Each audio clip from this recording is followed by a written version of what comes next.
सुप्रभात। आज हम अपठित गद्यांश करेंगे। इसका अर्थ है जो पहले ना पढ़ा गया हो। इंग्लिश में इसे अनसीन पैसेज कहा जाता है। गद्यांश के नीचे पूछे गए प्रश्नों के उत्तर उसी गद्यांश में होते हैं जिसे विद्यार्थियों को लिखना होता है। ये जरूरी नहीं है कि ये गद्यांश आपके पाठ या पुस्तक से हो, कहीं से भी आपको गद्यांश करने के लिए दिया जा सकता है। इसके अभ्यास से अर्थ ग्रहण क्षमता का विकास होता है, सामान्य ज्ञान तथा लेखन स्तर की जांच होती है। अपठित गद्यांश के प्रश्नों के उत्तर देते समय विद्यार्थियों को कुछ बातों का ध्यान रखना चाहिए। तो वो कौन सी बातें हैं, आइए देखते हैं। अपठित गद्यांश को ध्यान पूर्वक 2-3 बार अवश्य पढ़ें ताकि उसका मूल भाव समझ में आ जाए कि उस गद्यांश में हमें किसके बारे में क्या जानकारी दी जा रही है। अपठित गद्यांश के महत्वपूर्ण विचारों और शब्दों को रेखांकित कर लेना चाहिए। हमें उन्हें अंडरलाइन कर लेना चाहिए। प्रश्नों के उत्तर स्पष्ट व सरल और गद्यांश पर आधारित होने चाहिए। अपने शब्दों में उत्तर लिखने का प्रयास करें। हमें अपनी भाषा का प्रयोग कर सकते हैं, अपने शब्दों का प्रयोग करना चाहिए उत्तर देते समय। यदि शीर्षक पूछा जाए, यहाँ शीर्षक शब्द आया है जिसका अर्थ है टाइटल या हेडिंग। जब हम किसी पाठ को पढ़ते हैं तो उसके ऊपर हेडिंग को पढ़कर ही हमें पता चल जाता है कि इस पाठ में क्या दिया गया है। तो हमें यदि बोला जाए कि गद्यांश का आपको शीर्षक देना है तो वो कम से कम शब्दों में होना चाहिए और मूल भाव के अनुकूल होना चाहिए, उसी गद्यांश से आधारित होना चाहिए। तो चलिए अब एक उदाहरण के द्वारा अपठित गद्यांश को हल करना सीखते हैं। पहले हम गद्यांश को ध्यानपूर्वक अच्छे से पढ़ेंगे, फिर इसके प्रश्नों के उत्तर देंगे। तो ये हमारा गद्यांश है, इसे पढ़ते हैं। मैं साथ ही इसके भाव भी आपको समझाऊंगी। विद्या अध्ययन मनुष्य जीवन के संघर्ष का प्रथम सोपान है। यहाँ सोपान का अर्थ है सीढ़ी। ज्ञान की प्राप्ति करना प्रत्येक मनुष्य के जीवन की अहम और प्रथम सीढ़ी होती है।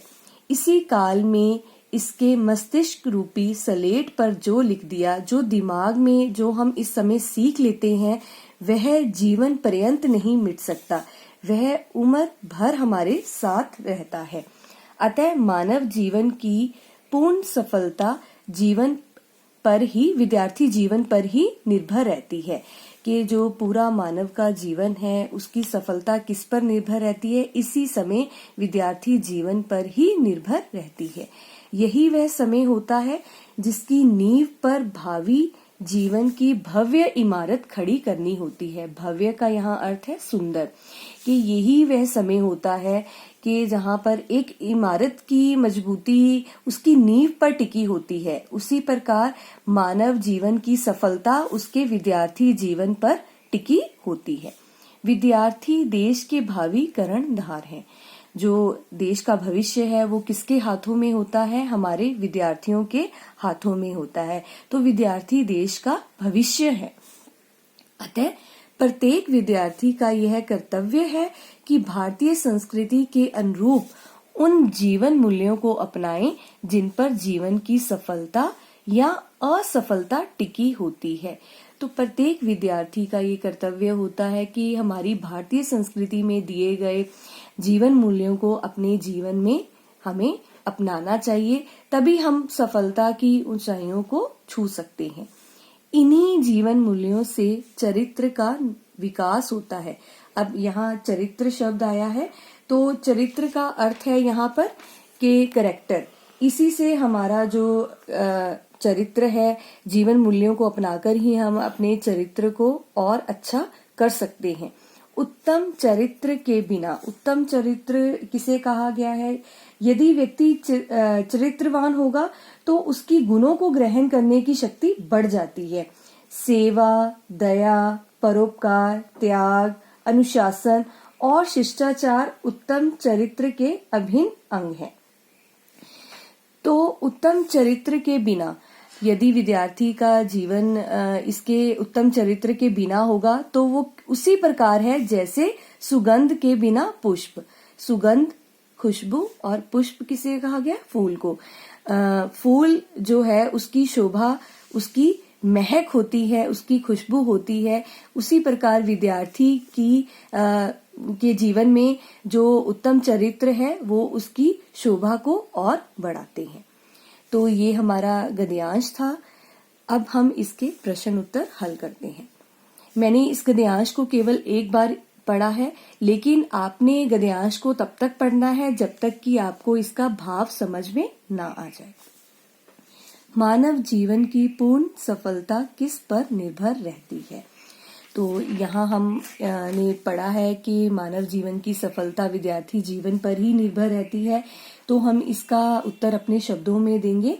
विद्यार्थी जीवन मानव जीवन की आधारशिला है। इसी काल पर मनुष्य का भविष्य निर्भर करता है। इसी समय उसके जीवन रूपी इमारत को एक मजबूत नींव मिलती है। अगला प्रश्न देखते हैं। विद्यार्थी देश का क्या है? विद्यार्थी देश का हमें पता है कि भविष्य है। हमने इस गद्यांश में देखा है कि यहाँ पर आया कि विद्यार्थी देश के भावी कर्णधार है। तो हम अपने शब्दों में कैसे लिखेंगे कि देश का भविष्य युवा विद्यार्थी पीढ़ी पर ही निर्भर करता है। विद्यार्थी अपने योगदान से देश को उन्नत बना सकते हैं। तो विद्यार्थी देश का भविष्य होते हैं। अगला प्रश्न देखते हैं। उत्तम चरित्र के बिना विद्यार्थी का जीवन किसकी भांति है, किसकी तरह है? उत्तम चरित्र जो है जीवन को सही दिशा में प्रेरित करता है। उत्तम चरित्र के बिना विद्यार्थी का जीवन खुशबू रहित फूल की तरह होता है। एक फूल की शोभा उसकी महक होती है, उसी प्रकार विद्यार्थी की शोभा उसके अच्छे गुण व चरित्र होते हैं। अगला प्रश्न देखते हैं। गद्यांश का उचित शीर्षक क्या है? अब हमने पूरे गद्यांश को अच्छे से पढ़ा है, समझा है। तो पढ़ने व समझने के बाद हमने ये देखा है कि गद्यांश में विद्यार्थी जीवन पर ही बल दिया गया है। तो इसका उचित शीर्षक होगा विद्यार्थी जीवन। आपने देखा कि हमने अपठित गद्यांश को किस प्रकार हल किया है। आपको भी ऐसा ही एक अपठित गद्यांश हल करने के लिए दिया जाएगा। आपने गद्यांश को नोटबुक पर नहीं लिखना है, केवल नोटबुक पर आपने इसके प्रश्न और उत्तर लिखने हैं। धन्यवाद।